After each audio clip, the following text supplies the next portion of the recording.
Hi there, and welcome back to Fiberless Creations. I'm Ron, and today we're going to revisit one of the first project videos I made for my channel, and that is the welcome mat I made for the front door of our house when we first moved in. Now my approach to that project was a little unconventional, especially for a laser enthusiast, in that I decided to make a plywood template, nail it straight down against the rug, and paint it manually with a brush and some black outdoor latex paint. Since I released that video, many people have asked me why I didn't just laser directly on the rug, and I touched on it briefly in that video, but laser etching a rug is literally singeing the fibers of the rug, likely making them more prone to rubbing off.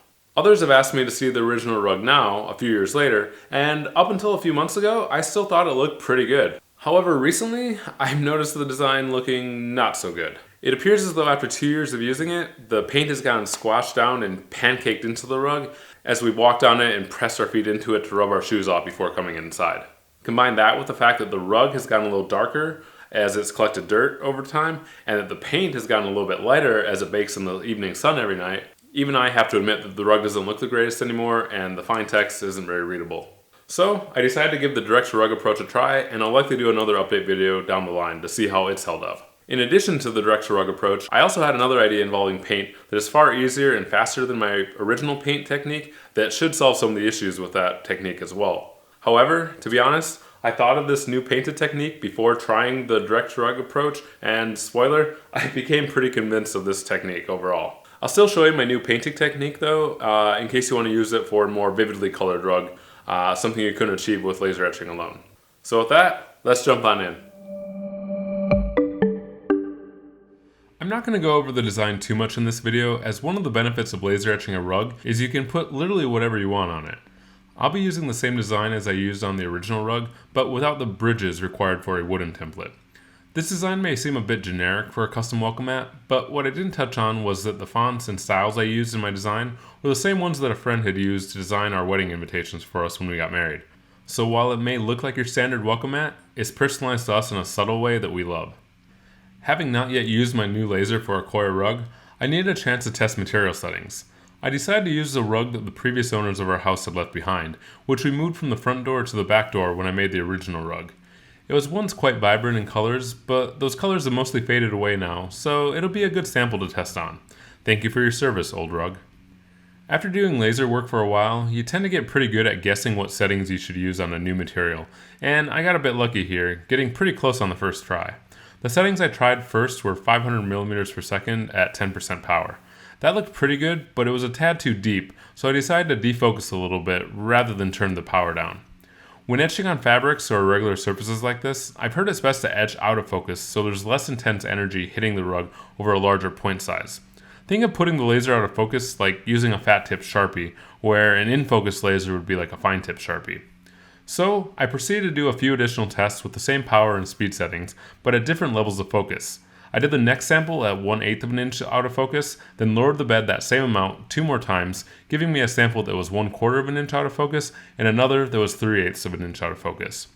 I examined the various samples and rubbed at them a bit. I didn't know exactly what I was looking for while doing this, but one side effect of doing the out of focus technique is that it kind of blurs the edges of your design. In this case, the very tip of the Minnesota outline that is thin and juts up into Canada was pretty weak and seemed more affected by my rubbing than the rest of the design. The happy setting that balanced the pros and cons of in focus and out of focus, where the Minnesota point resisted rubbing, seemed to be 1/8 of an inch out of focus, which is 3 millimeters for my metric friends. So, with that ideal setting figured out, I could move on to actually etching the rug. The rug I used in my original video was from the Home Depot and cost about $10, but I discovered that IKEA sells a similar blank rug for $5. You'll see it later, but they're actually a decent bit smaller than the original rug, and it feels a bit small for the door to our house, so I'll likely do another larger rug soon, as the size difference bugs me a little bit. After placing it on the laser bed, focusing, then defocusing, and making sure the bounds of my design framed the rug perfectly, I could start the job. I was quickly impressed with how good this direct-to-rug approach looked. The lines are nice and sharp, the Coir material etches super nicely, and it was as the laser was wrapping up this rug that I began to find myself convinced of this approach over painting. I've heard of people applying a light clear coat to their laser etched rugs to give the singed fibers a little bit of lasting protection, so when the rug was done etching, I placed it on the back of my truck and sprayed the design with some shellac. An outdoor spar urethane would potentially be more appropriate to stand up to UV damage, but I think the point is just to coat the fibers enough to protect them a little more than normal. So, despite being mostly convinced of this directed rug approach, I'm a man of science and I wanted to give my other experiment a try. So, let's move on to that rug now and we'll compare the two at the end. Now, I admit that a painted rug is way more work, but my whole thought process with my rug from 2 years ago was that it would increase the longevity of the rug. After all, with a laser etched rug, if those singed fibers rub off, eventually so too will the design, so it begs the reason that having a painted design would last longer. What I didn't anticipate happening was what happened with my rug, where the paint got squished and flattened out over time. And no doubt it was because of how heavily I applied it too, where I was literally forcing it down into the fibers. So for this new painted approach, I wanted to remove the wood template necessity, I wanted to be able to use spray paint, and I wanted to do a single, lighter coat. To pull that off, I started by applying a mask of painter's tape over the entire rug, overlapping each layer of tape by a little bit. I did this all atop a piece of wood larger than the mat so that I could easily move it in and out of the laser without affecting the tape too much. The tape obviously doesn't stick too well to a coarse, fibrous surface like that, but as long as it stayed mostly down, it would do its job later. Once the tape was applied, I placed the whole board and rug combo platter into the bed of my laser and once again set up focus and alignment. Now on the etched rug, I ran a raster job, but for this, we'll be running a vector job on relatively low power to just cut the design away through the tape. My first pass had the settings a little too low, and some of the areas where the tape was doubled up didn't cut through, so I had to go over them again, but apart from that, it was fairly straightforward. After the tape was cut, I could do my least favorite thing and weed the cut tape out of the pattern. This went fairly quick as it wasn't very adhered to the rug below. After that, I took the rug and backing board to the back of my truck and did a single, relatively light coat of black spray paint through the pattern. Since the tape didn't have the best seal on the surface of the rug, I did my best to spray straight down, perpendicular to the rug, because any sideways angle coming from the paint can would result in large amounts of paint getting underneath the template. I then let the paint dry for an hour or so before removing the tape. Removing the tape revealed that this technique worked as I'd hoped, but it wasn't without its faults. Despite me spraying it at a perpendicular angle, the design appears to have a drop shadow of sorts, where it appears as though a very small amount of paint oversprayed underneath the tape.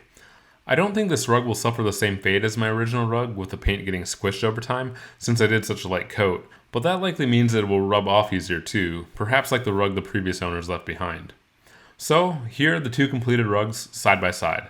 They both look nice, professional, and polished, but for my money, and by money I mean time, I think I'm convinced of the direct rug approach. Not only is it faster to produce, but it doesn't waste tape and you don't have to worry about overspray like you do with paint. You could easily whip out a decent number of these in one day if you were selling them to customers. The only thing that time will tell is how long the design lasts. I think if you're going to be selling these, it would be best to set expectations that the design could fade over time, so the customers aren't surprised or angry when or if it does. So, there you have it. It was fun to revisit this project with my own laser and quickly be able to produce these prototype rugs. Apologies to anyone who took the advice from my original video, as clearly it wasn't the best long-term approach. I'm the type of person who loves to learn, and sometimes that means learning you were wrong when you find a better way to do things. So, my bad. Clearly, this is a much better way to do a welcome mat on the laser. I hope you learned something in this video, and if you did, I sure would appreciate if you subscribe to my channel. I'll have more laser etching experiments and project videos coming soon, so be sure to stay tuned for that. Until then, cheers.